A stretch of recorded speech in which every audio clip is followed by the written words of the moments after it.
Osoo sin fuudha siin jedhee ati immoo na diddee summii dhuguu ofitti summii dhugee dhuguu ofitti murteessee murtoo kanaaf kabajamoo natti eerumtaa. Summichumaan siif bitaa.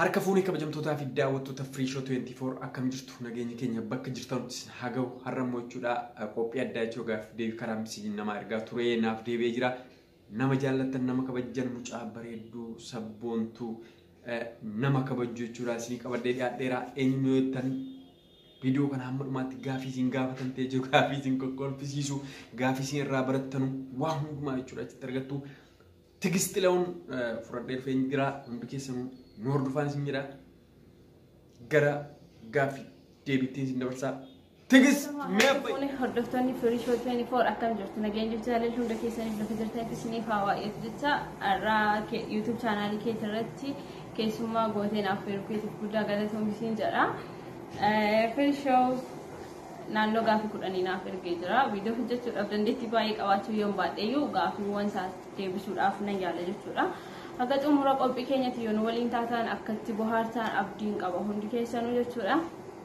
Hordofa garuu gara gaafii kootti deemuun koo dura hundi keessanuu subscribe godhaafiidha. Like gochuudhaan jajjabeessaa. Ijoolleen keenya isa qofa miti baay'eetu jiru.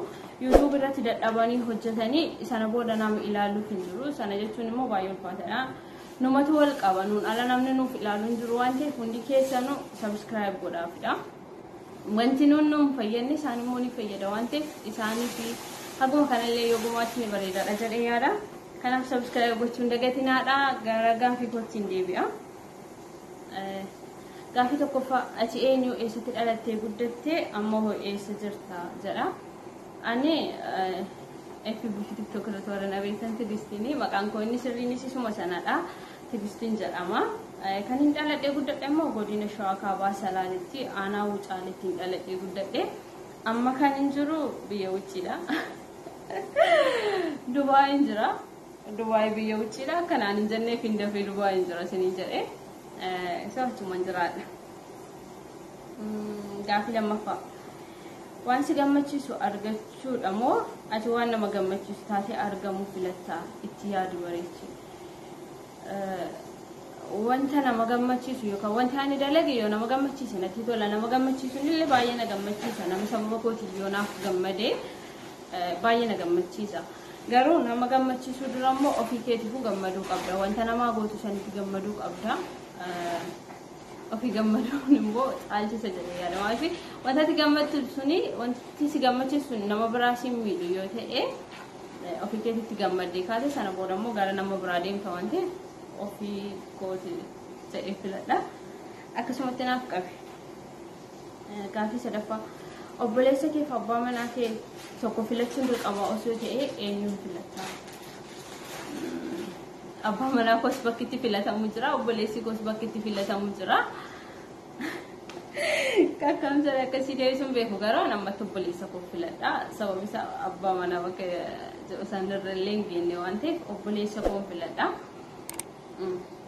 garuu gaafa heerumeen booda kamta akka filatamu beeku obboleessas ta'uu danda'a abbaa manaati isa warruma heerumee fi dhiisa ani garuu obboleessa koo filadha.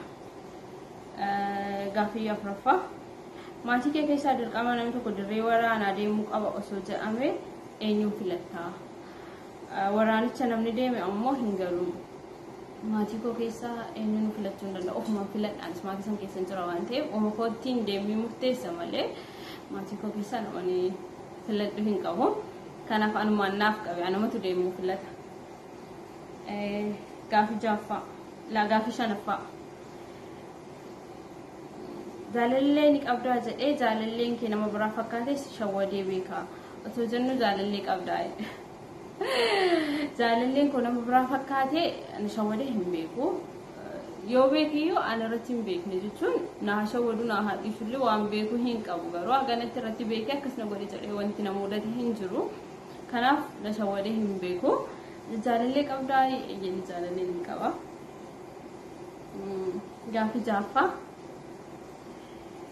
osoo sin fuudha siin jedhee ati immoo na diddee summii dhuguu summii dhugee duwwaa ofitti murteessee murtoo kanaaf kabajamoo natti eerumtaa. Summichumaan siif bitaa. Kun jaalala dirqamaati. Keessattuu sammuuna kana faashinii ta'eera. Kilooreeksii dhuguufaa summii dhuganii uffacheessuufaa sababa jaalalaatini. Wanta akkasii kuni jaalala dirqamaatiin garaagarummaan qabanaaf. Maaliif namni kamiyyuu sababa kootiin namni akka du'u hin barbaadu waan ta'eef dirqamee nama san jaalladha. Kanaaf kun jaalala dirqamaa jedhama. Hundumaafuu ani akka duutu abadaan sitti hin murteessu. Nama ansi jaallachuu yoo baadhee yoo ati na jaallata jaalala keessiif kabajuun immoo dirqamaadha sitti dhiyaadha. Hagaa ati jaalala sana irraanfattu yookaan na jibbituuti si wajjin ta'a. Si jajjabeessa malee namni na jaallatee hin du'u. Gaaffii torbaffaa. Obboleessa kee fi obboleettii kee keessaa tokko filachuun dirqama osoo ta'ee eenyu filatta? Dirqama namni tokko adda baasuudha. Obboleessa koo fi obboleettii koo baay'een jaalladha lamaan isaaniiyyuu. Obboleeyyata durbaas obboleeyyata dhiiraasi. Garuu obboleessa koo filadha. Sababaan beeku baay'een keenya garuma obboleessa dhiiraatti. Kanaaf obboleessa dhiiraan filadha. Garuu obboleettii koo jajjabina siif haa kennu. Natti illee muufati nama gochuu hin danda'u. Gaaffii 8ffaadha. Addunyaa kana irratti guyyaa tokkoof mootummaa ta'uu osoo argattee maal balleessita? Addunyaa kana irratti osuma yaaduu yaadan of balleessa. Addunyaa kana irratti wanti balleessuu danda'u guyyaa tokkicha sanatti gabrummaa fi cunqursaadhumaan balleessa. Sana booda immoo abbaan itti darbee hin hojjeta jechuudha. Gabrummaadhumaan balleessa akkasuma hiyyummaallee isumaan balleessa. Gaaffii 9ffaa. Kan jaalatanitti heerumuutu gaariidha moo nama jaallatutti heerumuutu gaariidha? Maaliif jedha? Ani akka kootti nama na jaallatutti heerumuu filadha. Sababni isaa ani nama san jaalladhee aarsaawwan barbaachisu aarsaa na kaffalchiisuu danda'a. Sana immoo kaffaluu dadhabuu danda'a. Gidduu sana keessatti miidhamuutu jira. Kanaaf ani nama na jaallatutti heerumuu murteessa. Namni sun immoo ani suuta akkan jaalladhuuf wantoonni inni godhu haguma itti dhiyaachaa deemu immoo nama sanillee jaallachuu danda'a waan ta'eef nama na jaallatu heerumuun filadha. Sinillee sanuma filadha santu gaariidha. Gaaffii 10ffaa fi gaaffiin dhumaa akkas jedha. Jaarsa kee osoo dubara tokko waliin ciisuu argite maal goota? Waa gochuun dirqama. Dhugaa awwaan godhu hin beeku. Kanattirree miira yeroo sana jirtu murteessa malee hagarra taa'ee waan akkasiitan isa godha waan akkasiin godha jedhee murteessuu hin danda'u. Wanti gochuu danda'u yoo naaree wanti dursee natti dhufu maali waan ta'eef boo'uu danda'a. Sanarra immoo miira yeroo sana jirutu murteessa waan ta'eef wanta godhu jirichumaaf hin dhiisa.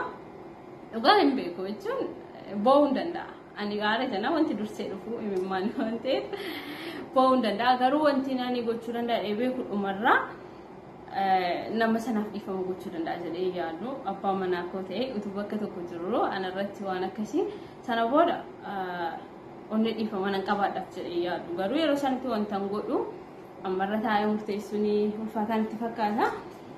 Gaaffiin firishoonaaf dhiyeessee isuma kanadha xumurreerraa waan na dhaggeeffataniif guddaa galatoomadha.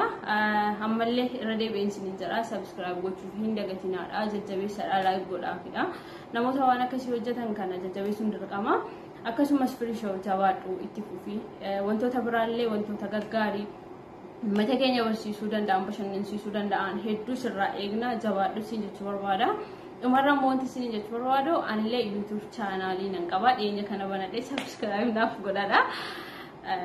Isin gashayyaa ta'uun beeku garuu tijji warra jettanii yoo seentan hin argattu jedhee yaada. Subscribe baay'een qabu waan ta'eef siin jechuu barbaada. Dhumarra wanti siin jechuu barbaadu anillee YouTube chaanaalii nan qaba. Dhiyeenya kana banadhee subscribe naaf godhadha. Isin gashayyaa ta'uun beeku garuu tijji warra jettanii yoo seentan hin argattu jedhee yaada. Subscribe baay'een qabu waan ta'eef galchuun beeku.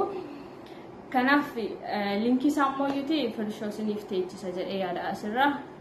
Horaa bulaa deebanaadha. Galatooma waan hordoftaniif. Egaa qophiin keenya guyyaa har'aa kan hangarraa ture isin keessummeessuun kan isin waliin ture aansaa waan firishoo yookaan firishoo 24dha.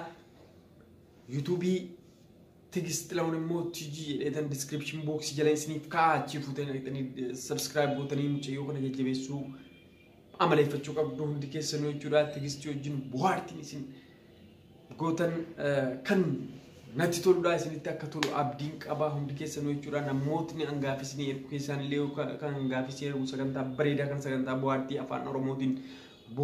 afaan Oromootiin kan jedhu kana ijoollee eenyuuf hunda keessanii funan ergaa namootni an ergu viidiyoo bareedaa hojjetanii akka isin argitan abdiin qaba. Viidiyoo keenya hamma dhumaatti kan daawwattan galatoomaa like share subscribe gochuun nu wajjin dhaabadhaan isin jira. Fayyaataa ulfaadhaa an free show 24 dha kan sabaan boonfirsaati. Nyagaataa fayyaataa isin jira. Tigist hedduu galatoom isin jira. Description box jala immoo siif kaa'eera. Fayyaa ta'e.